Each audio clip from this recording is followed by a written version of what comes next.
Okay, You're just I'm stuck. good. I'm good to go. hey, hey, everybody, welcome back. It's time for another Hoff Time report. And we weren't going to have Sage Dixon on, but we understood they had some kind of a conflict. But sitting in now, playing the role of Sage Dixon. No, actually, playing. I'm the pinch hitter, You're the huh? pit. you All are. right. You're. We have Representative Ryan Kerby from New Plymouth. Well, welcome. Thank you very much. Really happy to be on here, Wayne. Yeah, thank you. Looking forward to talking to you. How are things going? We're winding down the session a little bit. You're getting some afternoon votes in on the floor. You look like the end is near, maybe.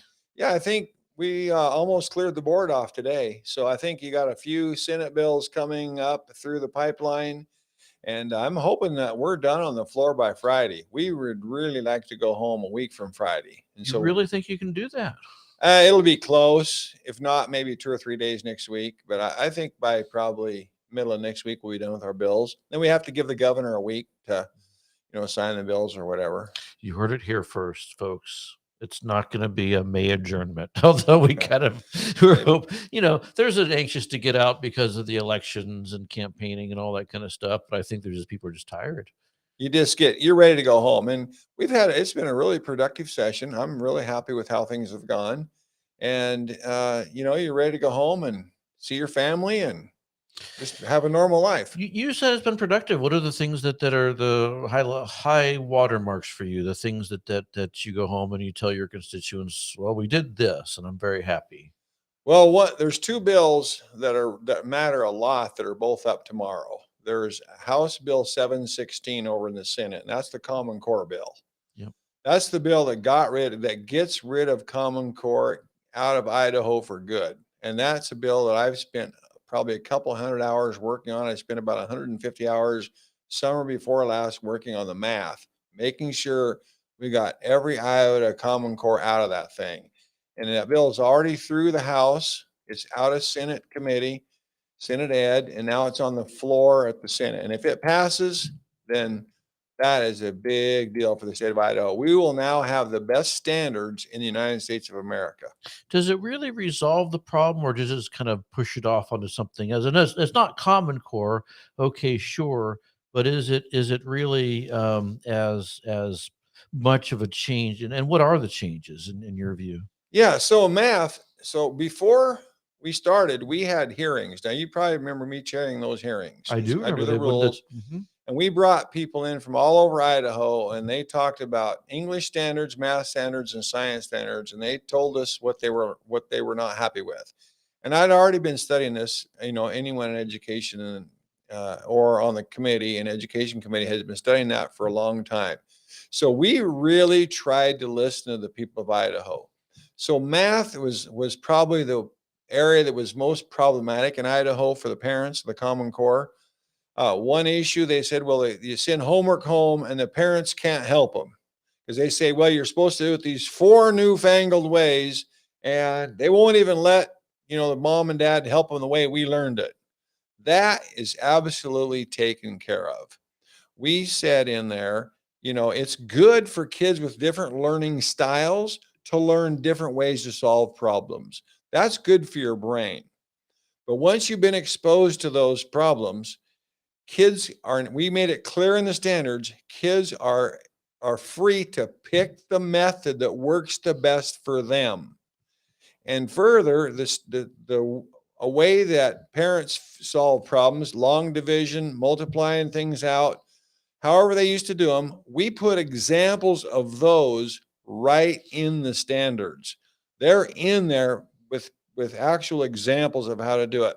And then we said, it's clear in the standards, teachers in those primary grades, K-4, do not send homework home that the kids don't know how to do. Use it for practice. And what had been happening is they'd send us stuff home. Kids were frustrated. They'd start crying. Mom and dad couldn't help them. They were angry. So that's a huge issue that's been completely resolved. A second one that we took care of was people saying, hey, the kids they don't even know they're adding and multiplying facts. Even those were in the standards. We call them out as mastery standards. At the beginning of a kindergarten, first, second, third, fourth, fifth, we say, here's some standards that absolutely have to be mastered. For example, in the third grade, multiplication tables, 1 through 10. You better know every one of those cold turkey by the time you leave the third grade. And they're called out as mastery standards for schools to emphasize. We made things a lot easier to understand. We took the best standards in America, Massachusetts, Florida's best standards. We looked at Colorado. I personally read standards in 12 different states. I looked at their standards for math. We took the very best ideas from everybody, and we what we did was in the lower grades, you have a lot of teachers who are more English language arts oriented, if you might say, rather than math. And so we made, and also you have a lot of people, parents and different stakeholders that look at the standards that didn't look at them back in 2010 when we brought Common Core in. Standards are on the radar now, as you well know. So we made those standards easier to understand without taking away the rigor. We reword them when necessary. We added examples. Here's what this means. We wrote clarifications. That's something Florida did a lot of, was they had clarifications in there. Massachusetts had quite a few examples. We now have more examples and clarifications than either of those states did. Our standards are easy to read, easy to understand, very clear. We took out the problems that every parents were mad about. I was personally on Zoom calls with one of the people that did a lot of the work, Dr. Kelly Rich from Nampa, just really knows this stuff. When we got done or almost done, I called the people who are the leaders of Idaho against Common Core. Get Common Core out of here. We sent them our work. Then Dr. Rich and I got on Zoom with those people and said, "What do you think? Is there anything else we need to do?" And one of them said, "Yeah, there's at least 3 or 4 more little standards you need to fix." Wayne, we fixed them. Got back on Zoom, and both of those main leaders of the anti-Common Core movement in Idaho said, "Thank you. You did a great job. You got rid of Common Core." And if that bill gets across the Senate floor tomorrow, that is a tremendous victory for the people of this state that wanted that. Now, at the same time, Wayne, is real important. We also didn't want to mess up the schools because they've done a lot of work. Some of them need to change some teaching practices. Some of them might need a little bit different curriculum. But by and large, what you learn in kindergarten, first, second, third, fourth is the same all through around the United States and the world. People in Idaho were not complaining about that. So we left that in there. So we threaded the needle. When we got done, the anti-Common Core people are very pleased and thankful. And the schools feel like we did a great job too. They're easier to understand. All those examples and clarifications are great. And those mastery standards, they appreciate those. The teachers themselves say, "Yeah, we got to work on that a little. We got to do a little better job making sure they know the adding and multiplication facts." And so the teachers, the administrators, the parents, the anti-Common Core people, everybody across the board feels we did a great job. So Wayne, that is a huge victory for the state of Idaho in education. So we can move forward together. It's good to get that out of the way. I mean, my gosh, we've been talking about this now for actually an entire generation of Idaho school Wayne, kids have graduated with Common Core. I'm going to give you that, Wayne. Yeah. So, I mean, are you confident that we're done with this issue, It or has to pass the floor tomorrow. I understand that, but I mean, let's say it's passed, the governor signs it or allows it to It's become gone. It's done. Wayne, this is gone. You don't think It's there's off the radar. you don't think there's some way in which the department or the state board will figure out a way to abuse it or mismanage it? No, those are the standards. They're going to be on the website, and those are Idaho standards. They can't do anything with them then. It's interesting because, and certainly that is a victory. And of course, we've been looking for the end of Common Core forever. I think the Senate has a lot to do with lack of a movement on the issue.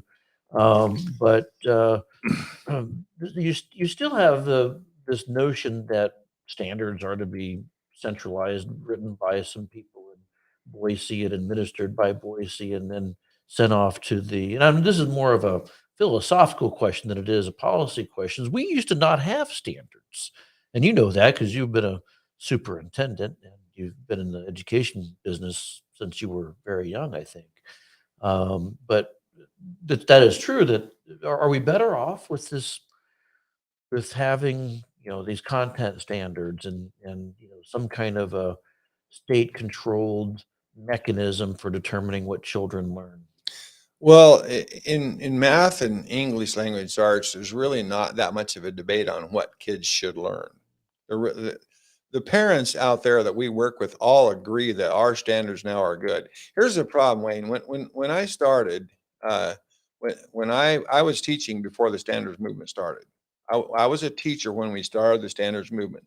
And they said That happened what, the that would 80s? have been in the 80s. Yeah. Okay, I was teaching. And they said, okay, everybody write standards. You know, we didn't know what a standard was. Okay. And so then you're trying to copy around from some other school, good schools around the area and so forth. So we didn't have very good standards. And then Idaho wrote some. And the problem with those, Wayne, they were just memorize this stuff, regurgitate this. There was no real thinking. When kids get done with the school, Wayne, they need to be thinkers. They need to be able to go out and take the information they've learned, the skills they've learned. They need to be able to extrapolate that out and go out and be successful in business. Just being able to memorize some stuff and regurgitate the answer is not going to get you a good paying job. It's not going to improve our economy. So when we're just writing them ourselves, the Idaho's first standards were just really dry, Rain. They were not good. So then a bunch of states kind of got together, and if they hadn't have done that Common Core type stuff in there, they would have been fine. We just had to fix that. Now we have great standards, and there's no debate anywhere on what we're teaching. No, none of the Common Core people I know of say, "Oh, you shouldn't make those kids learn area and volume in the fourth grade." That's just they're pretty common sense, and they're also trying to get kids to think and learn and think for themselves and solve problems, and those are great skills. So and you can go beyond that. If you want to have higher standards, a school can. Schools pick out their own curriculum. We don't have anything to do with curriculum you pick out. Pick it out yourself. Teach a bunch of different things. These are minimum standards. I've heard a criticism that yes, so Common Core gone, got that. But I don't think we've dropped the Smarter Balance Assessment Consortium. We're still part of that, right? Yeah, we still have an ISAT test, and so whether we stay on that or not, that can get debated. That's been debated some the last few years.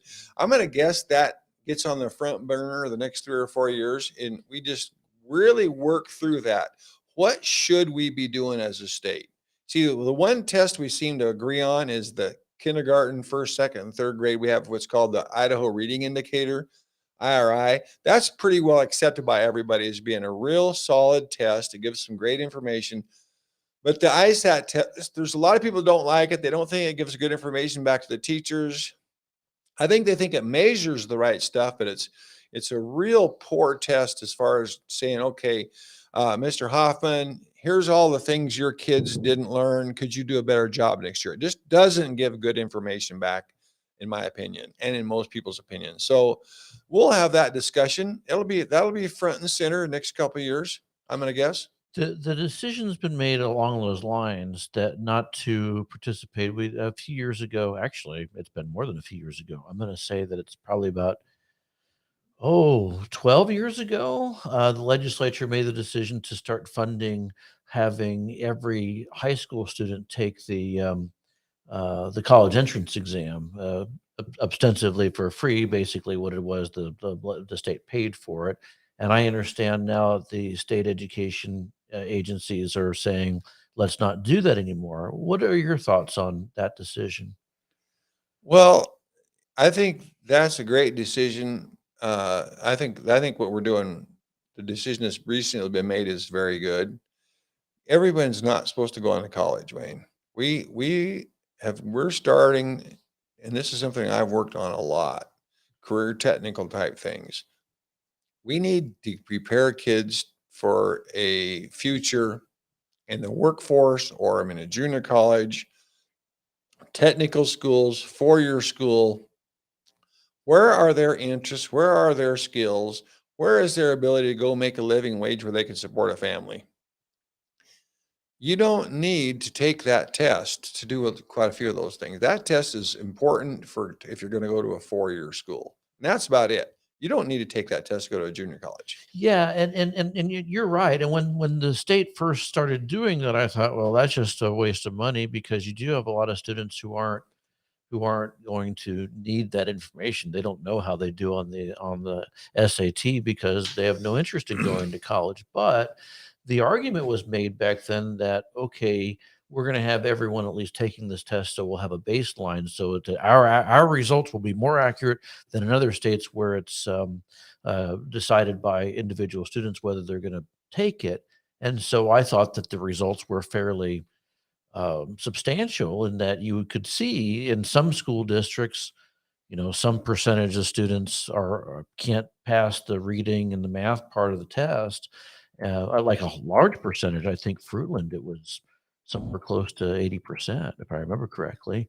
Weezer was somewhere in the same vicinity.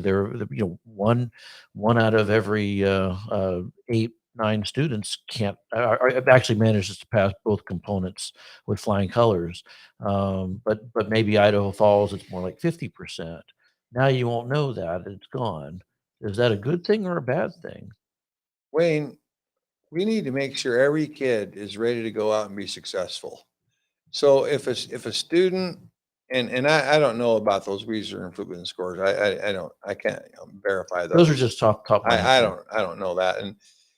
But we need to make sure every student that leaves our schools is ready to go be successful. So if that person is going to go into welding, they need to know the math, which is a lot of geometry. Okay, a lot of fractions. There's a lot of things, a lot of math those guys need.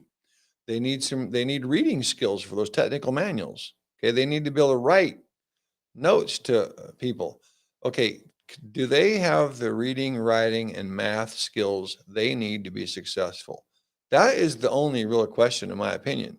They do not need to pass the SAT. It is just absolutely immaterial how they would do on the SAT. They don't need to necessarily. Uh, no, actually, in welding, you might need some trig, but they don't need to know all those different math things that you might learn in a higher level math class. So how to solve multiple equations, multiple polynomials, 2 or 3 of them at a time, matrices. They might not need to know that. Okay, so why do they have to take the SAT? I don't know No, why they would, and it doesn't matter.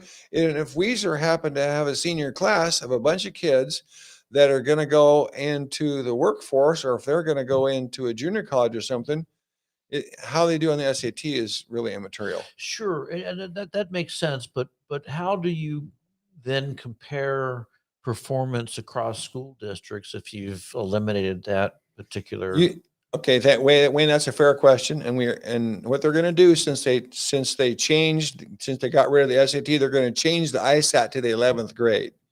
See, we take the state takes the ISAT in the 3rd grade through the 8th grade every year, and then you have to take it once in high school.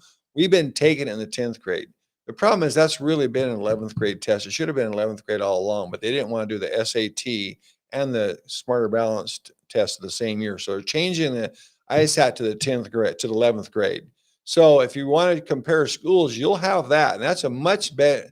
That's a much better measure if have the kids learn what they're supposed to learn. Once you get the measure, then what? Because if you haven't, this has been talked about for many years. I remember there was a bill a number of years ago called the School Turnaround Act. You probably remember Sure. that that Senator Mortimer had Mhm. passed the Senate, failed in the House, and that was supposed to be the bill that provided a tool for schools to improve. I guess now there still really isn't a tool to force schools to improve if you see some kind of a failing. What's the answer to that in your view? Okay, so Wayne, that's going to bring us to our next thing I want to talk about here tonight. Go ahead. Okay, Yeah, you did say there was another item that you had, so go that's ahead. Senate Bill 1373. It's got some literacy. It's got the literacy distribution That's formula. essentially what we call the full day, optional full day kindergarten bill. Okay, so Wayne Hoffman calls it the optional full day kindergarten bill. Well, I added the word optional. I added the word optional to be generous because I knew you were going to say it if I didn't. So go ahead. But you call it you call it the literacy bill. I call it the literacy funding distribution bill. Now we're talking. That's a mouthful. Okay, so what we're talking about here, Wayne, is how do you get schools to improve? I did not think that turnaround bill was ever going to accomplish anything, and it didn't. It didn't. Okay, Wayne, right. You don't just tell everybody you're going to beat them up if they don't do good.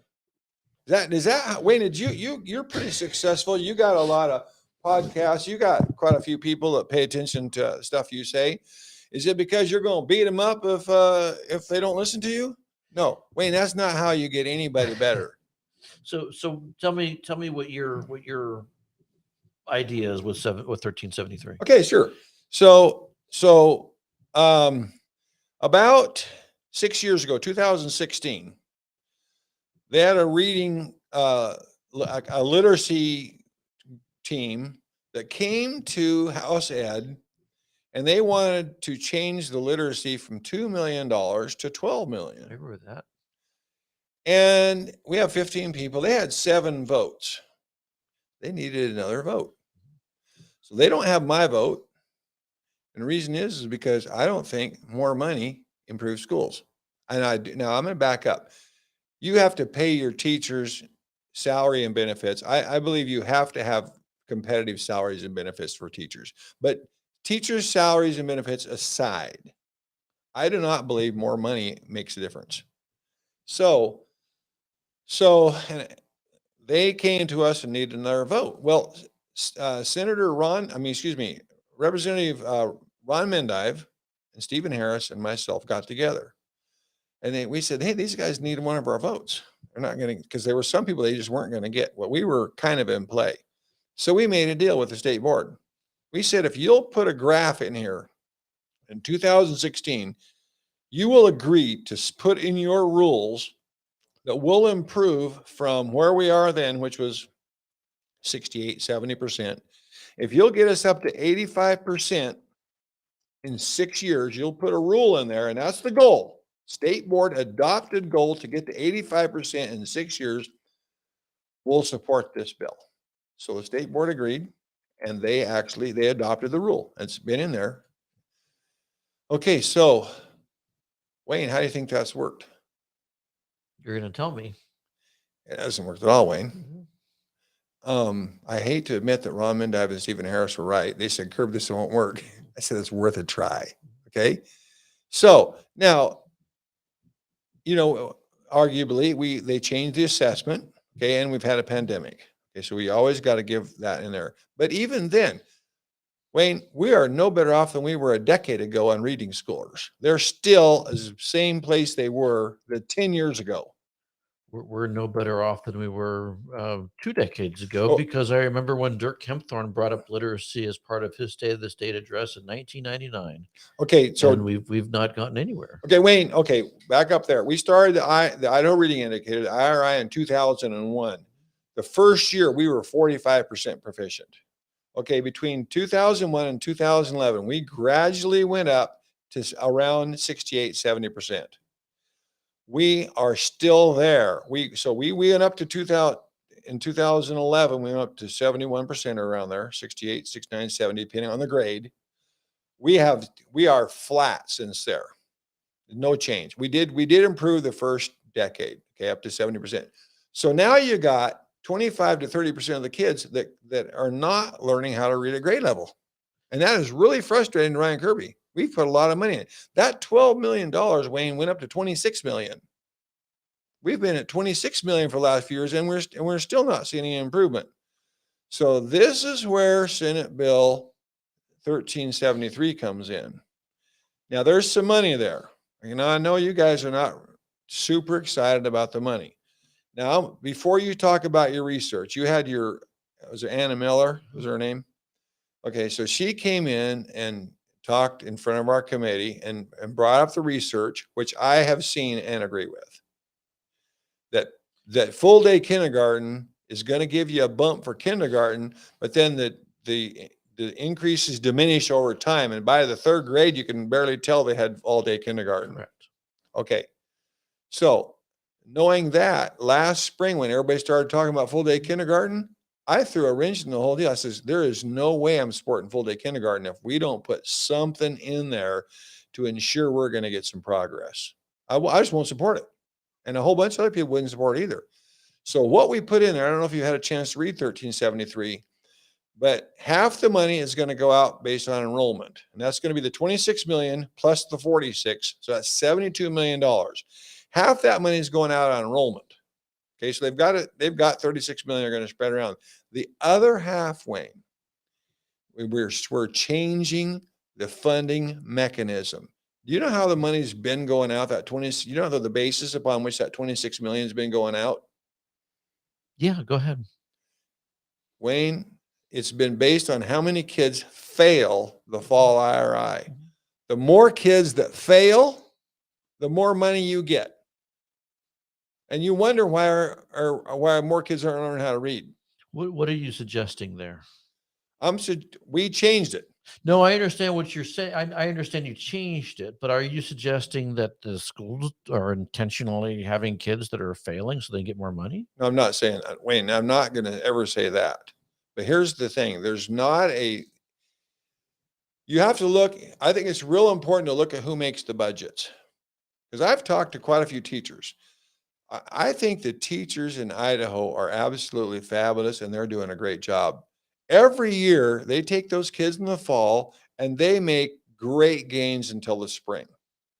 Then they go home and there's what's called summer melt. Kids drop way back down. Now you start from a lower spot than you were in the spring and you do another real good job the next year. I've talked to a lot of teachers going, if we would just run a little summer school, all those hard fought wins that we got by teaching those kids, they wouldn't lose them. They need those kids, especially the low income kids, need additional academic time, Wayne. They either need to do something in the summertime or they need to maybe have an extended day, or if they're a 4-day week, they need to come in on Fridays, okay, and give them some extra help, something for some extra help. Because during a year, you make 1 year's gain, but if those kids that are way behind, they've got to make more than a year or they're never going to catch up. So they need some additional academic time. So I believe our teachers have been doing a great job, but we have not been funding that additional academic time in Idaho to near as much as it should. There are some schools, Wayne, that are doing an amazing job. Statewide, we're about 68%, or I think third grade might be 70%, but I think first grade is 58% proficient statewide last spring. It was 2 of them were around 59, 60, and then 2 of them were closer to 70. 2 of the grades, I think second and third were higher. But the teachers have done this great job, and then you have a summer melt or you don't work with them after school. And so you don't have the great results at the end. So the problem is administrators not providing those extra opportunities. That's a huge problem. So with this bill, administrators not providing the after school and the summertime programs. Exactly. Okay, go ahead, continue. And they'll tell us they don't have the money. And so with this bill, that's your objection to our characterization of the full day kindergarten, because you see this as being beyond that. It'll provide summer instruction depending on the school district. School districts can choose that, can provide them afternoon instruction. It can't. Now, wait, there's the one more little piece. They did get the money based on how many kids failed the IRI. Right. Now, Wayne, it's how many kids pass it or are making progress towards passing it. So now you have to go get those kids and get them to where they are able to read. That 25% of the kids that we've never got at, the state of Idaho's history, we've never got at those kids. Now you're going to have to go get those kids to get full funding. So I want to dive in a little bit to the philosophical part of that. Sure. Because you mentioned that we have an objection to the money, which we do. But it's more than that. Okay. So I spent a little time working at the State Department of Education back in the day. It was a Sure. long time ago, and it wasn't for very long. But one of the jobs that I had to do at one point was to research pre-kindergarten. And the Sure. reason why I needed to research it was because at that time, 2007, the legislature was considering the expansion of the education system to include pre-kindergartners. Okay. So my research went back into the 1970s to look at the origins of kindergarten. And I remember reading meeting minutes where it said, if you give us this kindergarten, if you give us this kindergarten program, which was half day, Right. we will have improvement in first grade. Okay. And then, of course, the argument was being made, if you give us pre-kindergarten, it'll improve kindergarten. So now you've set up a scenario where you have optional programs across the state. It'll be after school programs, summertime programs, full day kindergarten, all those different things. At what point are you worried that the legislature at some point is going to then be asked to either do pre kindergarten, or that they'll put in place, they'll say, this after school program is working just so well in this one place, or this one school they're only able to choose one. They only have the money to do summertime, and they can't do after school, so they want to do both. So let's go ahead and expand those programs to include additional monies so they can do even more. Okay, Wayne, I appreciate you bringing up that pre-K. So I am not going to vote for 3 and 4 years olds riding yellow bus to school, except for the special ed. You know that we have preschool right now for special ed. No, you can make a tremendous case. Those kids really, okay, let's give them that. I'm not voting for anything beyond that personally. And I'll tell you, okay, so Well, you might not, but you're not going to be here for the next 20 years. Maybe you will. I don't know. But I'm hoping to be here for 2 more. I'm going to find out in May if I'm here for 2 well, more. but the point, fair enough. You could even, I don't know the dynamics of your election or whatever, but you may not be here. You could be here, but you leave in another 2 years because you're retiring, or because of another election challenge. I don't know that anyone who, I'm sure there are folks back in the 70s who said, well, I'll vote for pre-kindergarten, but I'm not going to vote for full day kindergarten. Okay, so Wayne, whenever I used to be the superintendent of a school district, you knew that, right? Yeah. Okay, and when I was there, when I first started, we were in the 40-something% proficient in the IRI, okay, in the Idaho Reading Indicator. We gradually went up until kindergarten, first, second, and third were all in the mid-90s, 90% proficient. Now, we did not have preschool. Those kids came. We were like a close to 60% free and reduced lunch. We were a low income school district. Our kids came in low, Wayne, but we could take those kids if you did a good enough job in kindergarten and in your after school, summer school. We did all that stuff. Then, and you did a good job in first grade. Again, you did some additional academic time for the low kids. You can get those kids up there without the state paying for preschool. I don't think it's necessary. I believe that with this passage of 1373, which I hope gets across the floor tomorrow, I appreciate you making a couple phone calls and helping me out. Yeah, not happening. But go ahead. That's nice try though. I like that. But go. But it's gonna, Wayne, I want you to watch the data. So this is a new Plymouth school district, right? Yeah. So that was with a half day kindergarten? That was with no, okay. So Wayne, that was with the state paying for half day. What we did in December, we would look at this, we would really track those kids carefully. Any kid that was still not proficient by the 1st of December, we put them in full day K for the rest of the year, just the low kids. So we would we did a few different models. Sometimes we just put a few more kids in each of our other kindergarten classes. Sometimes we'd have just a separate classes for those kids. But we did give those kids that are low, Wayne, need that extra time if they're low. But you did have kids that of all different socioeconomic backgrounds, I'm sure, who did just fine with a half day kindergarten. And they just went half day. But so back to the original question though. So you look at that and you go, look at these different things that we did.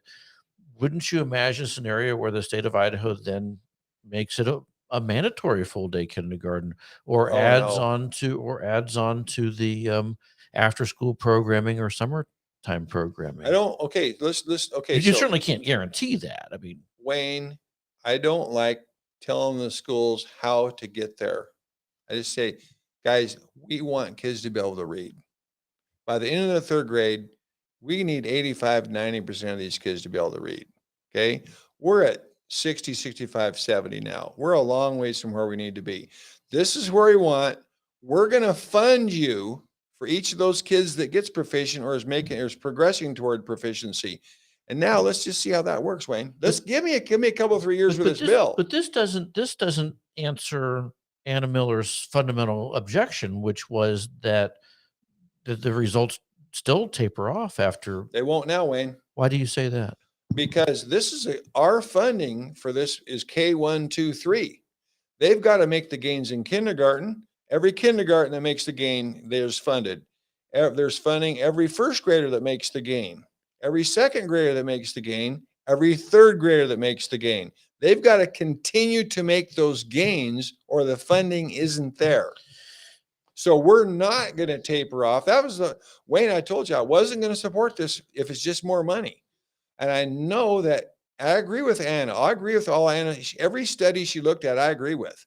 If you just do kindergarten and you don't do anything else, the results will taper off. With this bill, Wayne, they're not going to taper off. Well, I guess we'll see, right? And okay, now listen, how about you and I betting a milkshake that this is going to work? And I'm going to come back here in about 4 years, and Wayne Hoffman's going to say, Kerby, here is your, I'll write on this show. You'll give me a milkshake or I'll give you one. I'll bet you 12 milkshakes because we've seen this movie before and it always ends the same way. But let me ask you another question. Look, we're gonna disagree on that, and we're not gonna know until the years pass and we all get really fat off of milkshakes. Okay. But what I also heard in your comment, and I know you didn't use these words, but you're essentially saying that the school getting kids into the education system in some form or fashion will improve the outcome. And I mean, right? Additional academic time with high quality instructional techniques and so forth. Yes. Those people are not their parents. No. Okay. Okay. Here's another key part of that bill. So when we got, this is critical, Wayne. When I was at New Plymouth and we got those kids up in the 95% range in all 4 grades, we were working with those parents consistently and constantly. I mean, notes were going home 2, 3, 4 times a week from every elementary teacher. You know, read with your kid tonight for 15 minutes. Could you make sure your kid does this little easy assignment, but for some practice? We would call those parents, talk to them. They would come in. We treated those parents knew that we really knew their kids and we really cared about their kids. You can't get that bottom 25% without engaging the parents, without tremendous relationships with parents. It's not possible. And I think a lot of the schools are really trying to work with the parents. No one knows. There's probably a continuum of doing a fantastic job down to not so good. Okay. None of us knows, but we're not going to get as a state, and those schools are not going to get up to the 80, 85, 90% proficiency rate without working with the parents. You have to really work with them. They got to know that you care, you know them, you've got their cell number, you're back and forth constantly, and they are full partners in this, and you're giving them little suggestions and how they can help at home, and you're a team.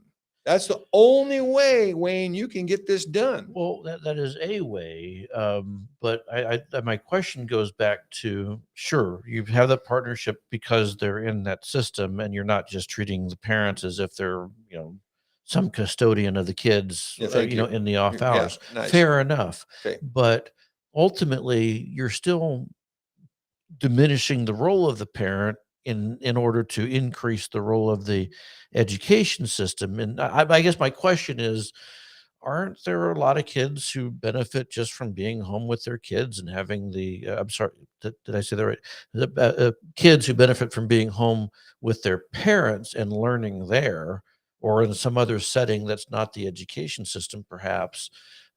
Maybe it's in a family, extended family or something like that, or something that's not the education system. They're there with their parents. Their role diminishes under this plan and makes the role of the government in the lives of the parents and children bigger. That's a natural part of this proposal, right? Okay. So Wayne, so if first of all, 44% of the schools in Idaho already have full-time kindergarten. Another 44% already have some facsimile. So 88% of our schools are already doing this. So so we're not going to change with this bill. We're not going to change much at what's going on. Yeah, and you have to mirror Wayne, in my opinion, now, government is of the people, by the people, and for the people. Ultimately, you need to listen to the people. The people in Idaho, the parents in Idaho want full-time kindergarten. Now, you can say, well, you want it, but it's not good for you. But at the end of the day, we do need to listen to the parents, in my opinion. And they are telling us they want full-time kindergarten. Now they want it for to give their kids the best chance or whatever. Are, Parents work with their kids at home a lot. aren't there parents who want full day kindergarten because they want to pay less for childcare and they don't have to worry about a nagging little one who wants this, that, or the other thing as the day goes on? I would expect that Wayne, I don't know the data, but I'm gonna guess that you're right on the money with some parents. Who knows what percentage? I guess I'm not, Wayne, you and I aren't sure. that far apart. I know that just throwing money at kindergarten won't do any good. You've got to have some other ways to make sure that they're Sh doing this stuff. Sure, and the other thing that I wonder about is as the government education system has expanded, and people will argue that it's expanding for various, um, meaningful reasons, such as to improve literacy or whatever, socialization is another excuse that gets used quite a bit. How much does that contribute to the other problems that we've seen escalate over the last several years with mental health problems, behavior problems, suicidal tendencies, just a variety of different things? And there seems to be a correlation. Maybe it's not causation. I don't know, but the system has grown, the role of the parents has shrunk, and the number of mental health issues has also increased at the same time. Yeah. So, Wayne, you're talking about a whole bunch of complex issues there. I know. Suicide. So are I you. don't think the kindergartners are committing suicide. Well, I don't think the kids that go to full day kindergarten are committing suicide any more than the kids that go to half day kindergarten. No, but you're having kids who are going to, maybe not. I don't. For all I know, somebody's going to say, "Well, there was the story of a second grader or whatever." I don't know, but you do have kids that are presenting, and they have for many decades as that has grown. Remember the whole, we're going to dose kids with Ritalin controversy we saw in the late '90s, early 2000s, Mhm. and then and now you've got kids who are coming home who are convinced that they're a different gender than they thought they were. There seems to be something happening in mental health with young children, and it happens to have coincided with the growth of the education system. Except Wayne, the only growth in the education system that I can think of in the last 40 years in terms of time would be going from half day to full day kindergarten. We haven't extended, nothing else is expanded. We used to have summer schools everywhere. They're just not near as many summer schools as there used to be for whatever reason. So we're actually, I would say the time is less. Well, we didn't have kindergarten until the 1970s. Okay, so then we've gone from 0 to half to now To optional full, right, full, right, right? as well as the other ancillary Yeah, to things. blame that on the depression and the suicide, I probably wouldn't quite go there. And I wouldn't attribute it to all of that. I'm just saying that it seems to me that the role of the parents has shrunk, the role of the government has increased, and it's not just the education system. It's the Department of Health and Welfare and various other Sure, programs, sure. and then you have parents who they're more parents who are working two jobs, so they're not home with their kids as much as they used to be. That's a Huge fairly problem, huge problem. yeah. So isn't it all? I guess I didn't want to spend the whole program talking about full day kindergarten, but I Right, just right. want to talk about this from a philosophical standpoint. Is there a possibility that as we've created a society where parents are busier, not home with their kids, the government has facilitated that with half day kindergarten, now full day kindergarten, in some states and instances pre kindergarten? Are we not, are we perhaps creating another problem on the other side that and that we're experiencing now? I think we have to be careful, Wayne. But if you're so look, this whole depression, suicide deal, there's a lot of issues going on here, Wayne.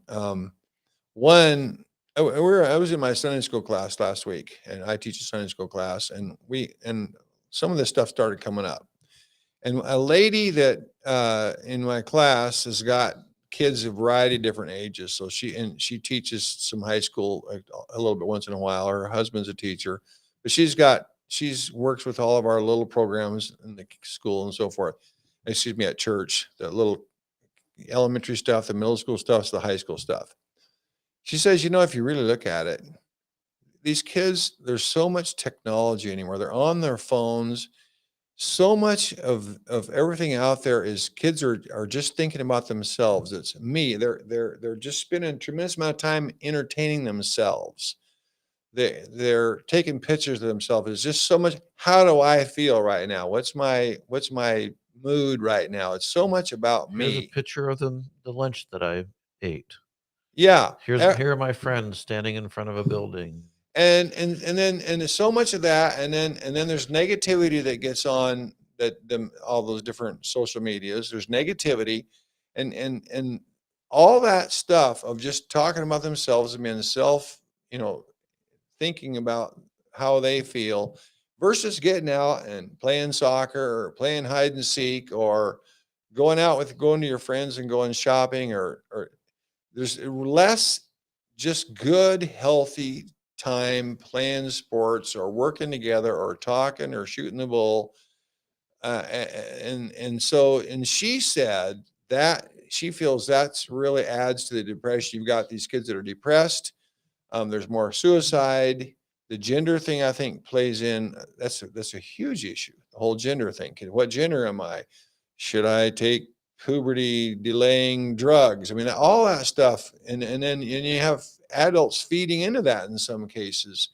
So there's a lot of issues. These are complicated But issues. in the mix of all that, we decide as a matter of public policy that the parent's role should be diminished. So I know. Okay, I hear you saying when you go from half day to full day. Okay, but at the same time, when we did that in the school I was at, we spent a lot of time working with the parents. Now, Wayne, I'm going to give you. We were probably 6 legislators met with a bunch of administrators of the West Ada School District last summer. We were there 2 or 3 hours. It was just a great. We were talking about this bill that Senate Bill 1373. We were in an earlier facsimile of that bill, and they said that if you pass this bill, you're going to get a tremendous amount of innovation on how to go get those low performing kids. And so we started talking about, well, some schools want to do summer school, some want after school. They started talking about a summer program, and I did not get all the details, Wayne. But this is pretty interesting. They had a model, and I'm not going to get it exactly right, okay? But in general, the model was they got together with the kids, the teacher got together with the kids and the parents, taught them. They were with this teacher for a few days or whatever. Then they had a list of things the kids were supposed to learn, and the parents were involved in making sure the kids learn it. Then they would go home and they would work on their own and with their parents and online whatever for a couple of weeks, and then they would come back for a day or two or three, and then the parents they would find out where the kids were at, and then the parents would get further opportunities to be involved with those kids while they were home during the summer. And to me, that's a great model to increase the parent involvement in a kid's life and a way to get the kids to learn with the school spending less money and with the kid home You more. think it would improve involvement is the bottom line. And Even though they spend potentially less time with their parents at home during well, the day. this was a summer program I was talking to Okay, you okay, about. gotcha. That was a Okay, summer program okay. where they just came to school for a smaller amount of time. Then they spent time at home for a week. Assuming if I remember correctly, it was a couple of weeks, and then they would come back. So the parents had it was a program where the parents' involvement was greatly increased. So that's a healthy thing. I think there are healthy approaches. When I was at New Plymouth, we spent a lot of time working with the parents and trying to increase the amount of time parents spent with the kids on educational things. We'd say, hey, read to your kids, let your kids read to you, play with your kids. Just playing with your kids is It so seems such a healthy. strange thing to have somebody from a, the school say to parents, uh, right? I mean, Play with your kids. play with your kids. It's really important, Wayne. I know, I get it is important. It just seems like one of the. I don't want to run this thing to into Okay. the ground, but I did have one more question. So your proposal, which relies on performance, wouldn't that necessarily mean that you have folks that wouldn't consider putting their kids into a full day kindergarten, being encouraged to do that because it helps improve the performance of the school district?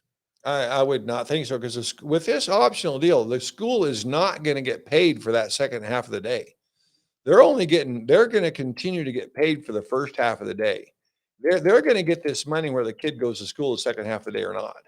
That's very important. So there's not going to be any encouragement, I don't believe, from the school say, hey, we need you to come the second half of the day so we get that money because you're going to get that over here based on enrollment and on performance. So I think as long as the kids can learn how to read, parents want their kids to be able to read, Wayne. And if their kid is low and the school says, your student, they got to learn more phonics, they need more vocabulary, they need a variety of new things that they need to work on. And if you'll come full time to kindergarten, it'll really help you. Most parents are going to want to do that because they want their kids at grade level. They know that if they can't get their kid at grade level by third grade, they're in a world of hurt. Right, but the question I was asking is, wouldn't the school district necessarily be incentivized to perhaps solicit participation from parents whose kids are doing just fine? Because then you have a higher performance No, they just have to be threshold. proficient. All it is, the highest level is proficient. If they're already proficient, you just want them to stay proficient. So I don't think there's going to be any pressure on those kids at all. We'll have to add that to the Okay, milkshake so we're gonna have list. a chocolate shake and maybe a burger, Wayne. I think we're gonna have to add something to the. I don't know about burgers, but I Okay, mean, you're already trying to fill me up pretty big. So okay, okay, so let me kind of talk about another issue, but I'm going to okay, segue sure. because some might argue that one of the things that would help improve student performance is education choice. And you had a bill this legislative session to do that, failed in the House Education Committee, and that's an education savings account program. You voted against it, if I recall correctly. I did, Wayne. Why is that? Wayne, so the question I ask every bill is, will kids learn more?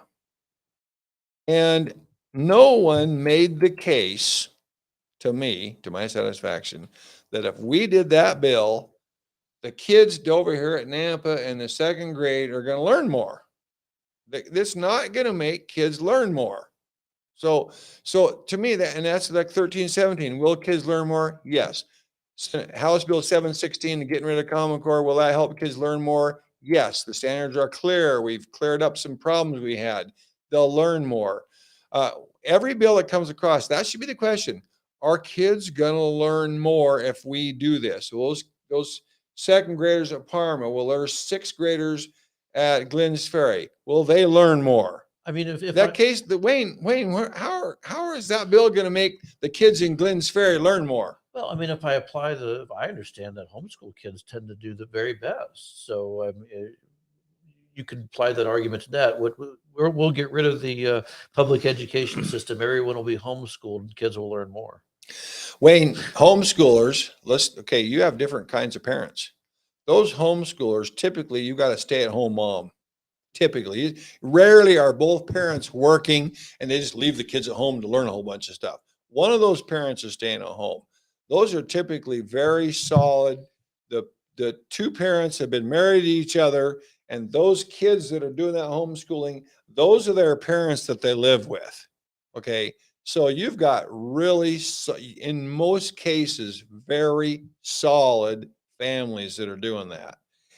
Wayne, those families' kids are going to perform well wherever they are. They go to the worst school in Idaho or America, and they would still probably do pretty well because the parents are so critically important. But I'm still trying to.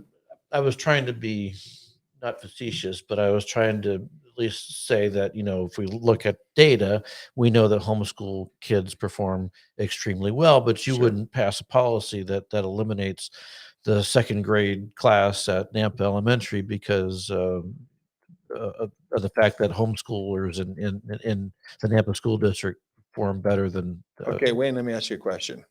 So you got that, you got a bunch of second graders, they're come from a single mother. There's one person in their home, and that's a single mother, and she's working two jobs trying to feed those kids.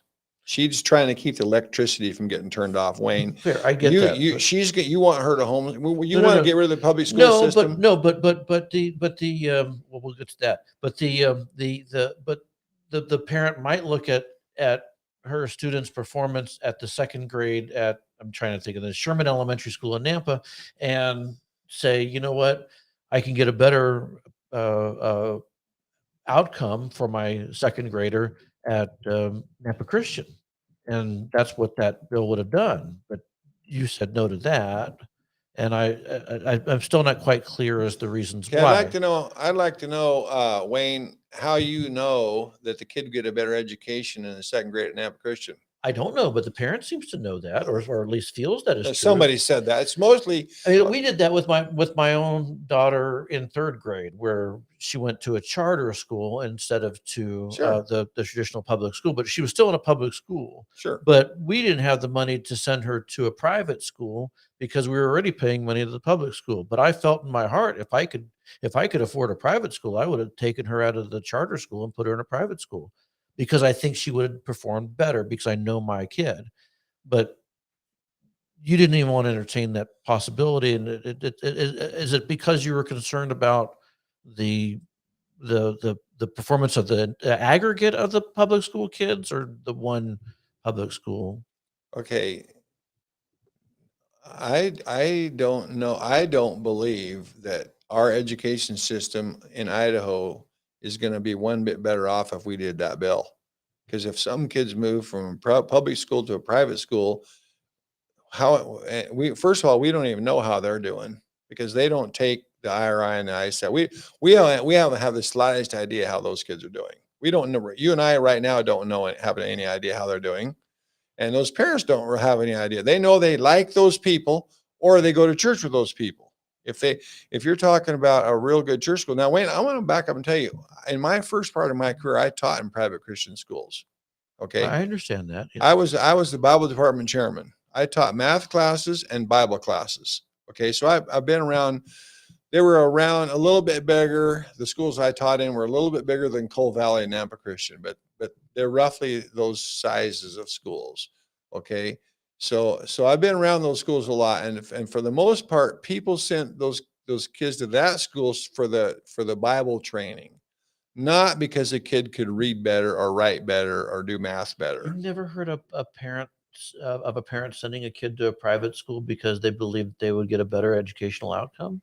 It's better. Usually, the ones I've heard of now is because of their treatment. Maybe getting bullied at a public school, they go to private school. They're going to be, because their biblical beliefs, they be nicer, so to speak. Probably some people would think, or they know some of the people there, their friends at church go to that school. Um, private colleges, people send them there sometimes for that, but and your private school, it's kind of like homeschool. If you get all these parents and they both have master's degrees, well, what do you know? The kid graduated from school on time. He got good grades and he went to college.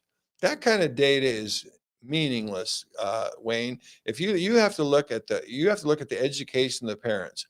If the education of the parents of the kids of the kids in a private school and they all have bachelor's degrees or better, and you go, well, look at this. 85% of these kids are going on. That is meaningless data. Okay, Wayne, you have to compare demographics. If the kids' parents in two different schools, a public and a private, have the same uh, demographics, the same in family income, more or less range, same education range. Wayne, I want you to show me any data you have that this education is better in the private school than it is in the public school. I don't think there's any of that out there, Wayne. That's not why they go there. They don't go there to learn their math and English better. They go there because, and I'm fine with that. I taught in those schools because they want to go to get the doctrinal end of the I things. had there was a parent who came by our office just a couple of days ago who told me that they sent their kid to, I think it's the Challenger School, because of the academic performance. Could be, but sure. If you've got, okay, let's look at Bishop Kelly and let's look at Boise High School. Okay, you kid goes to Boise High School and takes 6 AP classes, and he goes to Bishop Kelly and takes 6 AP classes. Who's getting a better education, Wayne? They're getting the exact same education, Wayne. I don't. Are they? I mean, the AP class is an AP class wherever you go. I could be the teachers are different. The way the material is presented is different. The hour of the day it's presented is different. Same. Those are all almost identical, Wayne. Could the one teacher be better than the other because one is compensated better because they're not tied to a union contract? Yeah, you're going to try to throw away. Okay, union contract. Well, I mean, that's a legitimate question, isn't it? Because I mean, the private school is not controlled by the union, and the public school is. So wait, Wayne. This whole notion of the public school getting controlled by the union. Okay, so back when I was a teacher, I was in the union. I was the chief negotiator. So that might sound a little weird to you. I used to be the Bible department chairman in Christian school. Then I go to the public school and I'm the chief negotiator for the union. Okay. Now, I never once saw where the union is controlling the school. You negotiate with the school board on this contract, on your salary, your benefits, your how much prep time you get and all that kind of stuff. But the union is not dictating the curriculum. But I don't know. What's the union doing? I wasn't saying dictating the curriculum. I'm talking about off a lot of the things that you said. Who's calling you? That's who's interrupting this? That's my wife, and she's probably wondering where in the world I'm at. Oh, you didn't tell her you were here? What are you doing? How long have you been married? She's home. She'll be here. She spends 3 nights a week with me over here. Okay. Well, I'm just saying, how long you been married? 40 years, well, Wayne. You should know to call Very her. happy. I don't need to tell you that. We're crying out loud. Okay. Thank you, Wayne. So back to the union. The union does exercise a certain amount of control over how teachers are paid, which teachers advance, which teachers are laid off in the event of a economic problem, who gets raises, who doesn't, what hours people work, who has access to the various extracurricular activities and the pay that you get associated with that. The pay, but not who has access to it. No, I'm looking for the right word. Sure. Not access. It's who gets those assignments, I guess. All those things are spelled out. None of that. Okay, you haven't mentioned one thing, Wayne, that has anything to do with the quality of education a kid gets. Sure. Oh, well, okay. How about essentially I'm going to pay. Now we're veering off into pay. I'm in the public school system under a collective bargaining agreement. You're going to pay the teachers relatively the same based on certain set criteria. Yes. Whereas in the private school, I can go, you know what? That teacher is really good. I hear that school ABC wants to hire them. I'm going to give them a $20,000 raise because they're that good. And you can't do that in the public school. You do that very much in the private school and you'll have a revolt. They do it in the private. You're not going to have this guy. Oh, you're really good. I'm going to give you an extra $20,000. When I was at the private school, we did a little bit of that. Boy, word gets out around that and everybody's furious. You got to be pretty careful. I'm going to say for the most part, your private schools are going to have some kind of a salary schedule that's not much different than the public school. But you have seen private schools reward or recruit teachers based on what they bring to the table. And you're just stuck. Here's the plan. It's very rigid in the No, public school we've system. had money for a while now that you can pay people signing bonuses. There's money like that in this public schools right now. Oh, okay. Let me go back I to. just want can I Wayne? I don't want to leave the school choice thing, but because you told me that you were a big supporter of school choice. You said that, but you all didn't. To charter, I like charters. People can homeschool, they can charter school, they can go to traditional. I like that you can go to different public schools. But You can. you're not a fan of setting up a system wherein a person could choose to go more efficiently and easily to a private school. I think that there's a lot of private schools right now that have a lot of people going to them. And if that's your choice, that's fine. What I have so far not voted for, Wayne, is to have taxpayer dollars help pay the tuition of somebody to go there. That's what I have not done. Would you be better if they just got their money back? They got a tax credit or something like that. They're not using the public schools, so they get their money back. Hey, Wayne, I haven't driven on the roads north of Lewiston for 10 years. Could I have a little of my money back? I haven't used those roads, and my taxes have been paying for those dang things, Wayne. And so, hey, plus I haven't been to a dentist, I haven't very much, thank goodness last year I did, but for a few years, I need to get probably $3,000-4,000 back, for that. So I don't know, Wayne, that can be. So that sounds like a no. Wayne, this is a complex issue, and I'm not going to say there isn't a solution someday. Our chairman Except Clow that is going to try to work on a solution, involve the teachers, the teachers, involve the administrators, involve the school board. He's going to work real hard next year to collaborate on a potential solution. But you do have examples in other states where they have education savings accounts or vouchers or tuition tax credits or various other programs, and the parents seem to very much like that the academic performance is up, the kids are more engaged. I mean, I've not said I would never ever support anything. I've never said that. But that bill we had this year, here's the apple, right? Tried to bite almost the whole apple off. All these states you're talking about, they took a little nibble out of the corner and got some data, got some documentation, got something to study and seeing if it's working. You're trying to, bite the whole apple off. Well, I mean, are Idaho students so much different from kids in Arizona that you have to do it at a lower pace? You can't take anything from the experience of the let's school states. let's the states have learn. had. Okay, well, all these states have different programs. Every one of these ones you're talking about are all different. Let's study them all. Like I said, Lance Clow, Representative Clow, intends to study this and get a group together and try to massage this thing a little bit. And I think if you get all the players at the table, I'm not saying you couldn't come there somewhere. Isn't it enough though? I want to move on to a different topic because we've run this one to round two. But isn't it enough that taxpayers, that parents just want a choice? You said before that that parents want full day kindergarten. We've seen plenty of surveys that say that they also want education choice as well.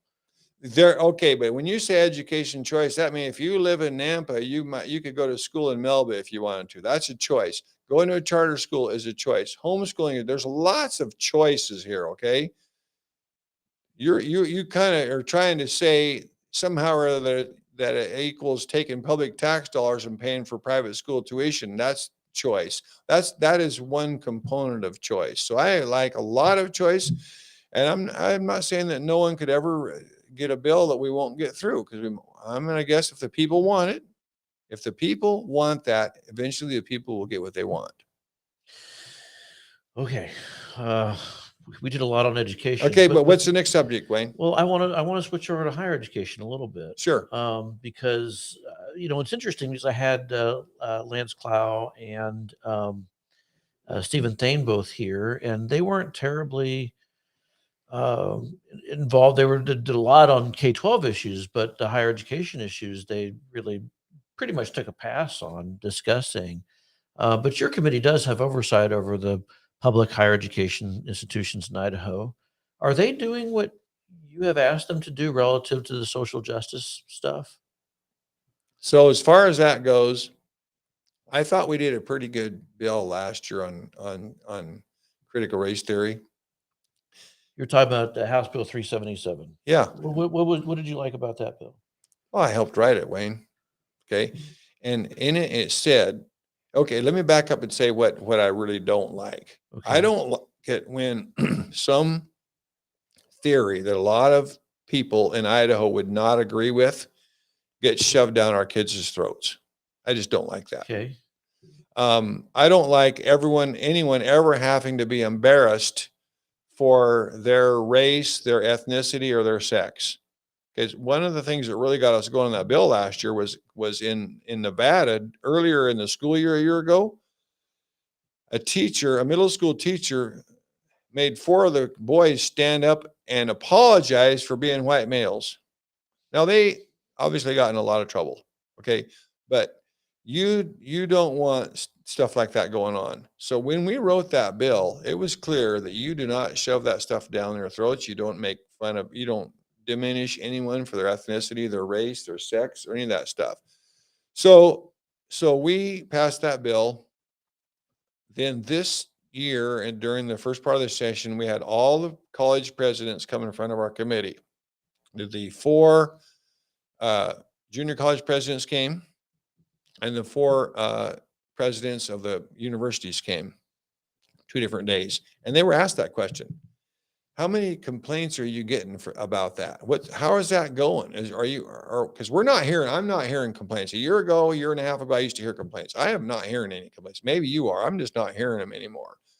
But they were asked, how many complaints did kids make that they were getting this stuff shoved down their throats? Out of the 8 presidents, we had, I don't know, 8 or 10 incidents. And they said they got all over every one of those and got them resolved immediately. They are absolutely, I'm talking about the presidents now and their council, their top advisors in their schools. They are trying their absolute darndest to follow what the legislature wants in this arena. They are trying. You think so? Wayne, where's the evidence that it's not happening?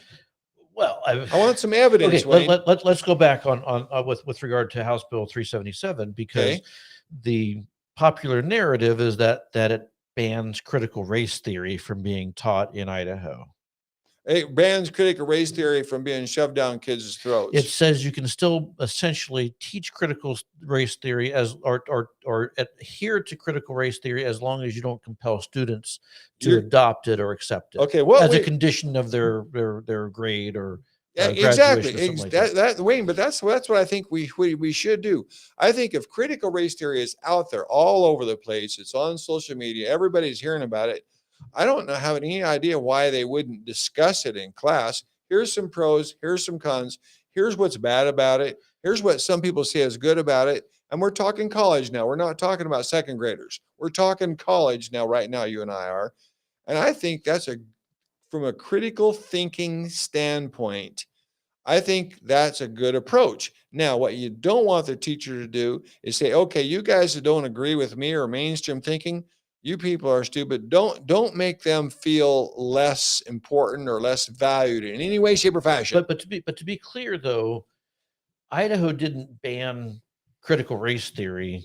Other states heard that Idaho had banned critical race theory and actually banned critical race theory. We didn't do that. Wayne, we want critical thinkers. I'm gonna keep. We had a big debate today on some other stuff on the teaching of history. I'm gonna just keep saying, if at an appropriate age, kids need to hear both sides. I want my kids to hear both sides and be able to debate it, and no one be diminished for their views in any way, shape, or fashion, and let kids learn how to think. I'm comfortable that the way Wayne Hoffman and Ryan Kerby think about critical race theory is going to win the day if a kid has a chance to honestly hear both sides. But to be clear, there's not a class. It's not like, okay, kids, it's time for critical race theory 101. Right. No, I know. It's that there is an underlying element where maybe white kids are presented as being oppressors and black kids or brown kids are presented as being the oppressed. Wayne, and you have some evidence. You have some evidence of that. Tons and on our website. Yeah, we've been providing evidence for years now. But that's not supposed to be going on. Yeah. And we ask our presidents, and we will ask them again. Heck, I got Dr. Trump's cell here. I'm not going to call her right now, Call but her now. Put it on speakerphone. No, just kidding. I don't want to do that. okay. But But I'm telling you, we can. That is not okay. If that's truly happening, that is absolutely not okay, okay. but you did tell the colleges and universities, you and your colleagues and the governor signed the bill saying you shall cut $2.5 million from your social justice programs that do exist, that are on Boise State, University of Idaho, ISU's campuses, Okay. and they didn't do any of that. The same programs that existed before these debates started happening are still in existence today. True? Okay, now you're like Thane and Klaus said, I don't, we don't go through those budgets like that. So I mean, you got me there. I have not analyzed. They've got, I mean, what do we got? I don't know how many hundred millions of dollars of budgets here, and we're going to have it up here pretty soon. I can't definitively say that right now. I was under the impression that they had taken, there was a class there was very much of a problem with at Boise State. They stopped it for a while until they got the problem fixed, supposedly, and then they continued it. I'm going to guess that I will check into that, but I couldn't tell you right this very second. Yeah. Well, I mean, which is interesting because I always thought that, and I've seen this over the course of years. And in fact, if you go back and look at the role of the budget committee versus the role of the germane committees, there's always been this tension. We're the policy committee and you're the budget committee. And on this particular issue, the policy committee has pointed fingers at the budget committee, and the budget committee has pointed fingers at the policy committee, and therefore nothing really happens. But I remember some legislative sessions where where the germane committees took an active role and they said, okay, we want to know what it is you're proposing to the legislature relative to your budget, and we're going to make recommendations to JFAC about what that budget should include. Recent years, that's been more of the chairman comes in. I've said in my office, the chairman rolls out of bed, looks at his calendar, realizes he has to be at JFAC, goes in, gives a couple of statements about the general nature of higher education funding, and walks out the door. Okay, Wayne. So what happened this year? On the K-12 budget, we had the governor's office. We have different people come in and talk to us about the education budget. We had quite a long discussion, and then we all kind of came up as a group with consensus approach and had our chairman go present that. Now, I will give you, that was on the K-12 budget. We did, I felt like, a really nice job of contributing to the K-12 budget. We have not, and our germane committees have mostly been about K-12. Now, maybe we need to, we did that 377 last year. Maybe we need more emphasis on the higher ed budget, but it's just something that hasn't been done historically at all. Because That's been done. I'm talking about as a general year after year. It's just not been a practice that's been going on very much. I'm talking about really going into their budgets, really going in and looking at here, this item, this JFAC does, but the germane committees have not. But you bring the presidents of the universities there. We do. We could look at their budgets. We could. So Wayne, that's actually a good idea. Oh, good. Thank you. I had one. Yes. No, it is a good idea. We got one. All right. Got one. Yay.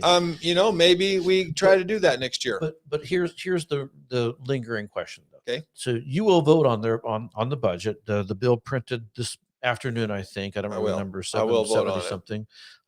Last year you told them to cut $2.5 million from social justice programs.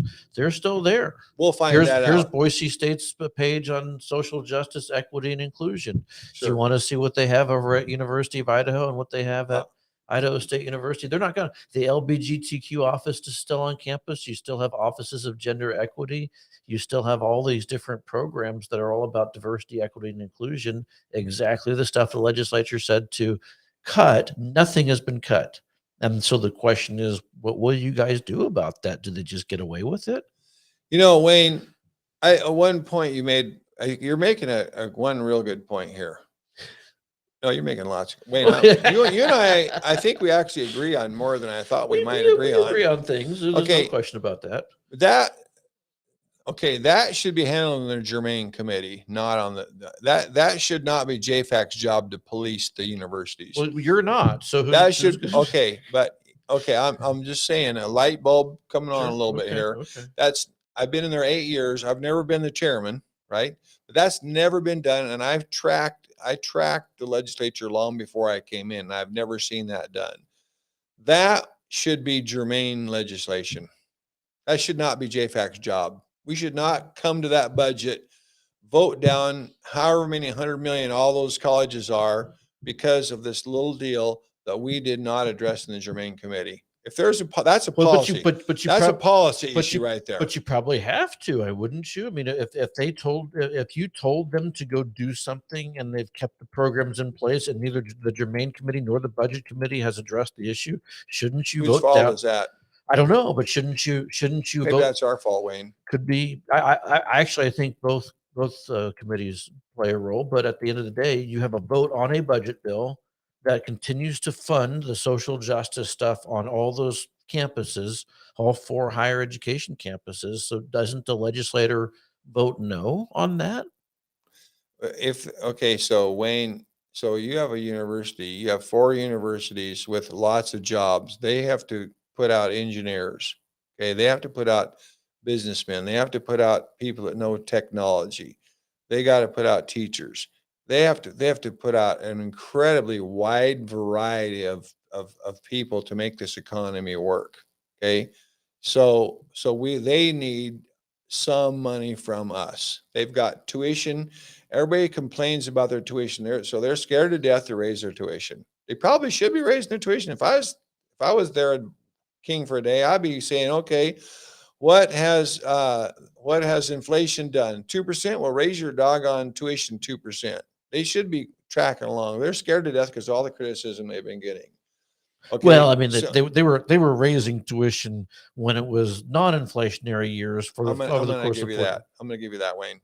And that's part of the reason why they're in the boat that they're in. Okay, so let's figure out where we should be, and then let's start raising a little bit as the cost of living goes up. Okay, now, but they need a budget. We need to give them some money, and I think that's more of a policy issue and not a budget issue. I think I'd vote. I was like everybody else. We voted higher ed budget down one time and voted in the next time. But I personally believe you need a good, solid education budget just to cover all the other stuff. If we got a problem in a certain area, I thought we kind of had addressed it last year. And if it's still there, then look, to me, that's policy. Let's have the House Ed and Senate Ed go do some policy here. So, and I know that you don't vote a lot against a lot of budget bills compared to maybe some of your colleagues. I don't know if I've ever even seen you vote. Oh yeah, I voted. I always vote down. You voted against the college budget that everybody else voted. I voted against a few budgets here and there, but at the same time, Wayne, you should, if you're going to really do that, it shouldn't be on some hearsay or somebody said. No, but you should. It's not even hearsay. That you told them to do this. Sure, I get you. And they didn't. And so I'm just trying to figure out if that results in legislators saying, wait a minute, we told you to do something and they didn't. Do you at the same time, you got the schools that are saying, oh no, we don't do any of this stuff. The University of Idaho says they're not doing any of this stuff. Have you followed it enough to know if he's telling the truth? I know we're not getting complaints. I am not getting complaints. I haven't the presidents aren't getting complaints that we know of. So let me ask you something. But and again, this is I haven't got into this. This is more philosophical, I guess. But so let's say you get no complaints about the LGBTQ office on the University of Idaho campus. Mm-hmm. Does that mean it's something that the state of Idaho should have? I'm going to need to have a policy discussion. Okay, I'm not going to just run around and tell everybody how to operate. Okay, I think we need that's a policy discussion where somebody comes up with a potential legislation, and we try to thread the needle on handling that appropriately. You're right, but there needs to be a policy discussion. The universities haven't had that discussion. You haven't had it with them, apparently. I have not been Not involved in it. you personally. I mean, the legislature. We No, have no not. one in the legislature at any point in time said, you know what we really need to do on our university campuses? Focus on social justice stuff. But they decided to do it somehow or other. So I'm who's going to give you that, Wayne. I'm going to give you that, and I'm going to keep saying this would be a good thing to have a policy discussion about. But to vote down an entire budget because of what we heard somebody said, and you obviously have some data there, a several $100 million budget because they're spending $1 million wrong. I voted it down last year, but I'm gonna have to get some data before I vote one way or the other this year. I'm not gonna make. Now you have something to think about when the college and university budget comes up. And I appreciate that. Sure. But I'm not. I was the superintendent, and I did budgets myself for 21 years. And I can tell you right now, and we would have about 20 different budgets: general fund budgets and bond budgets and levy budgets and title budgets and special ed budgets. And we have all these budgets. Okay. I had close to 20 budgets I had to do every year. Okay. Food services budget. You have all this stuff. Okay. Wayne, you do not make everybody happy on all your budgets. There's something out there that's ticking somebody off somewhere, but your budget does have to get approved by the school board. And I do let them go through. When I was there, we would go through the budgets with all the school board members individually, call them in, go through all the budgets, see what you think, and try to come up with a consensus budget. But when you get done, somebody's not happy, Wayne.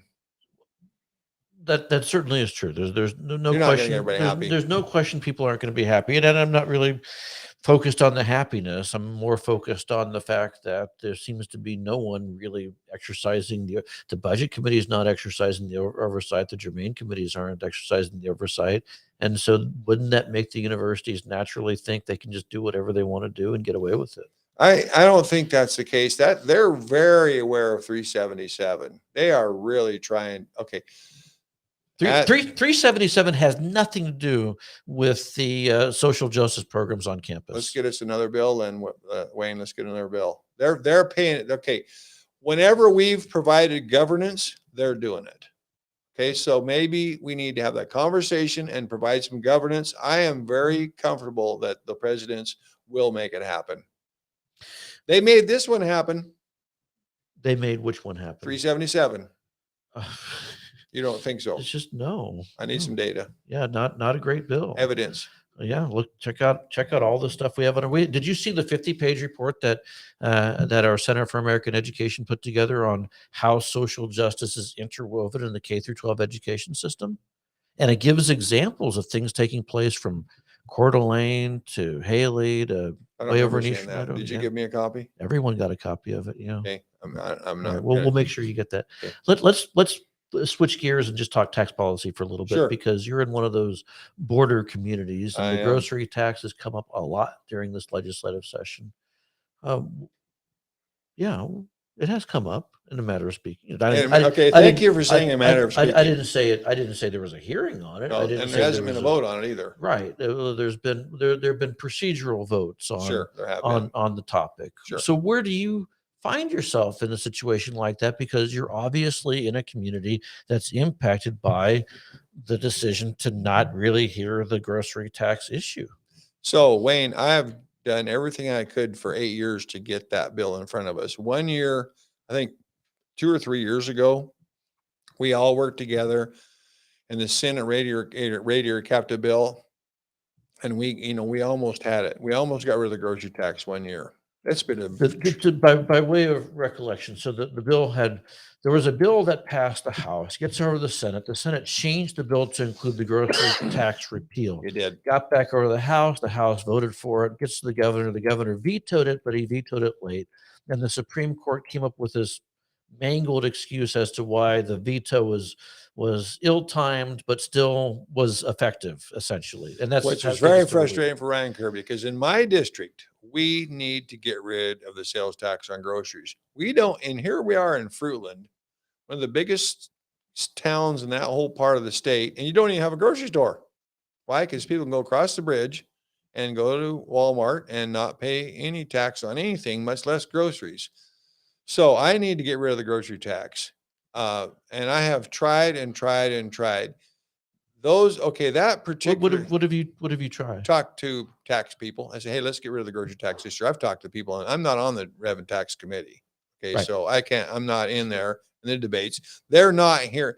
We They certainly are, understand that. Judy was on here. Judy Boyle was on here a couple, whenever that was, a week ago. sure, Same thing. She said almost the exact same words. She's not on the tax committee either.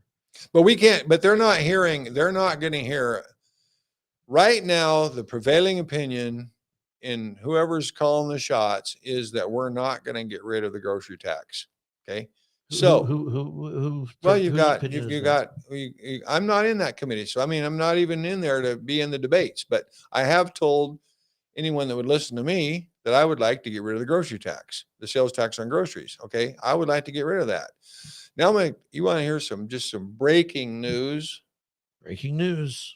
Okay, so Fox News alert. Scott Syme and I are going to put out a little grocery tax bill of our own. Okay. Probably not going to get a hearing this year, but it's going to be we're going to have we want to get rid of the sales tax on groceries. What do you mean you're going to put out a bill of your own? It's going to get printed, Ways and Means. What does it do that's different from the bill that's already in Ways and Means? The bill in Ways and Means isn't going to work anyway. I mean, have you read that bill? I have. Okay, it gets rid of the tax on groceries. It keeps the rebate. You can't do that, Wayne. If you're gonna get rid of the tax on groceries, now you don't have that revenue. You can't keep giving out the rebate. That's socialism, Wayne. I know you don't like socialism. That's redistribution of wealth, and I know you're opposed to that. That bill is not going anywhere, no matter what happens. Okay, so what does your bill do? Well, I guess we'll talk about that. But what does your bill do? Our bill gets rid of the tax on food. Not on necessarily all the things that are on that other list, but actual food items. So you define what food is. Yes, we do. Okay, yes. So what happens with that? Well, it gets printed in Ways and Means. It sits in Ways and Means. And it's going to get a bill number just like those, and it's not going to have a hearing this year. Why is that a success story? We want to get, we want to get into the conversation. We're going to try to expand that conversation and maybe get an idea out there that could work, that would be accepted by the legislature. So you're right about the grocery tax credit. That's been my major beef with the policy in the first place. It's also that the whole issue of the paying the tax so the state holds on to it and then gives you your money back several months later. But the reason why I think the grocery tax credit was kept in that bill is to pacify some of the critics who said we can't afford to do it. It's too expensive to do both. No, that it's too expensive to do. The way the bill's written, you're reducing your income and you're keeping your outgo. So you're losing on both ends. You either need to take in the money and give a rebate, or quit taking the money, or quit giving a rebate. Okay, fine, whatever. But none of those bills get hearings. I'm just wondering why there's not, people from border communities who aren't just out of their minds angry with leadership because we're not. When I was angry, you have to get bills through over that. That's one thing I do. But you've been there long enough to know that there are people who are absolutely adamant that there shouldn't even be a hearing on certain legislation. Sure. So Wayne, what I've done in my 8 years, I've got a lot of bills through. I work really hard, like the Senate Bill 1317, which I wish you would help me out a little bit tomorrow. Right. I've been working hard. You have to. Okay, I work with legislators. I've practically talked to every legislator around our building. I've talked to a bunch of senators, talked to the governor's office. I've talked to school people out there, the people on the ground. Okay. Until we finally got a bill that would have consensus and get through. With the grocery tax, at some point, I've been very frustrated. I'm extremely frustrated again. This year, we have all this money. We should have got rid of the grocery tax, in my opinion. Okay, but we have not. So, but it's still at some point, and that's where we started trying to have this conversation with this bill we're putting out. Let's get a bill that will make it through. What's wrong with having that grocery tax bill, even yours, that's in Ways and Means, called forward It's into the late House? now. It's late. But We're not. There have been calls for the bill every day since for a month. That's a bad. Okay, for starters, so there's a few things in play here, Wayne. First of all, when those bills are what are called personal bills. They couldn't get a chairman to hear the bill in the first place. That's one thing you have to do. You got to get enough people, get enough momentum to get your bill heard. So whenever, like on this literacy bill, I worked with all kinds of stakeholders in the governor's office and everybody until we got a bill that would actually get heard and would have support. And I want the grocery tax. And so that's why we have this bill. We're going to try to get in the conversation and get something that'll get through during the course of time. But when those guys have bills, they know for 8 years I've been there, it's a courtesy to do those personal bills. They know they're not going to get heard. The chairman already told them no. Leadership apparently, and I don't know that they've talked to leadership, but no one is, they're not forcing the chairman to hear those bills, okay, which the leadership could do, okay, but they would rarely do that. But if they really wanted to, they could. So you're saying that it's the chairman that's making that decision? Because I was under the impression that it was the speaker that was directing the chairman to not hear. I don't know. I have not been in those conversations, Okay. Wayne. I have not been in those But either conversations. way, historically, personal bills have become law. Personal bills have been introduced. They go to the germane committee. The committee chairman may or may not choose to hear it, but sometimes they have chosen to hear those bills, and they have become law historically up until about eight or so years ago. Well, my 8 years, they've not. It's just been a courtesy to print them. And the person who got them printed knew when they got them printed, they weren't going to get a hearing because they already couldn't get a hearing from the chairman, or they wouldn't have made a personal bill. That's what a personal bill is. You have a bill, you go to the chairman of the committee, they are not going to hear it. Maybe you go to leadership and the leadership's not going to make them hear it. Okay, so you're out of luck. So now you do a personal bill just so you can get it out there, and so you can kind of announce to the world you have this idea. The only difference is that historically the personal bills went to the germane committee, and so it was the germane committees were meeting more regularly, holding hearings on bills. And No, so there was, okay, that's not happened in my years, Wayne. That's a historic. Okay, could be, and maybe it'll be that way again someday. But right now, that's everybody that wrote a personal bill this year knew it was a courtesy, and that it wasn't going to get heard. Fine. So at the same time, you have a policy that you like. It's in the Ways and Means Committee. Yeah. Maybe it's not Ron Nate's bill, but it's your bill. Scott Simon, Ryan Kerby. So it's in there. Okay. What would be wrong with calling that bill to the floor? You obviously want it passed. This year we want to get the conversation going. So it's at this point in the session, we're going to have all bills done on both sides by this Friday. That's the goal. So we can go home next Friday. So that means they have to be through both sides. We're supposed to have a week ago already had all House bills sent to the Senate. Okay, so both the House and the Senate are going to try to have their boards completely cleaned off by this Friday. So there's no possibility that our bill could possibly make it within that time frame. That's not our point. Wait, our point is to get it out there, get the idea, get conversation going, and let's get a bill maybe next year that we can get some support for. I'm sure you've seen bills pass within the span of 24 hours of being introduced. But they're ones that had everybody. In those cases, you got all the leadership on House and Senate. You got the governor's office. You got whatever agency that's involved. You got the chairman. You got all kind of people in on the agreement. You just can't have two legislators come up with an idea and have it whole thing come law inside of a week. Not going to happen. I'm still not quite sure I understand the point then of introducing a bill in Ways and Means, because it's not going to be heard. The conversation is not going to be more elevated, is it? Because it's the same as personal bills, Wayne. It's the exact same of all these personal bills. You get a bill number, the bill gets posted, the world can look at it, it gets in the conversation.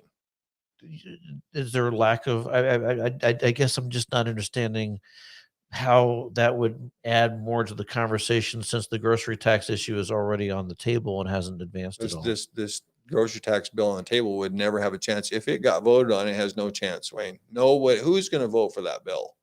You can't you can't get rid of the revenue and continue to spend the money. You can't do that, Wayne. There's that bill would go if you had a hearing on that bill, it would go nowhere. You at least should have a legitimate bill to get heard. Okay. I mean, you had mentioned before that you were concerned about the wealth redistribution aspects of the grocery tax credit, but you'd also supported increasing the grocery tax credit this legislative Oh, session too. okay, Wayne. What I said was if you quit getting the revenue and then you still pushed out the grocery tax, that would be what I was talking about from a socialism. The way the reason we're doing it the way we're doing it is you're taking in the revenue and giving that back, is that means so all of your visitors, tourists to the state are paying sales tax on groceries. Anybody who passes through here and doesn't file a tax return is paying a sales tax on groceries. So you're getting a lot of revenue from non-tax filers, non-residents. But for the residents, you're pushing back the rebate. So that's the point of that. Well, you're also sending your Idahoans to other states to go shop for groceries. I don't know how much that's I don't- offset by the people who are traveling through the state. Wayne, I agree with you 100%. I'm extremely irritated. It's a high priority to me. And if I get a shot at it, I had one shot at it. We almost got it. I'm going to try to get some more shots. It's really important. But like this bill, this Senate Bill 1317, that's got this accountability. I've been trying to get something like that for years. This is my first shot at it. Finally, all the stars lined up and we got it. Got to pass that bill tomorrow. And you're going to see a lot more kids learn how to read. I've been trying to get something like that for a while. The stars finally lined up. Grocery tax, one of these days, Wayne, if I can stick around, we're going to get it. It's a high priority to me. Okay. That's all I had to talk about. Anything else that was on your mind?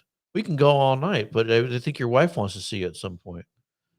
Wayne, my voice, even though I've been taking a drink of water, It's gone. It pretty much my voice is gone. I'm going to be you're hoarse tomorrow. Okay.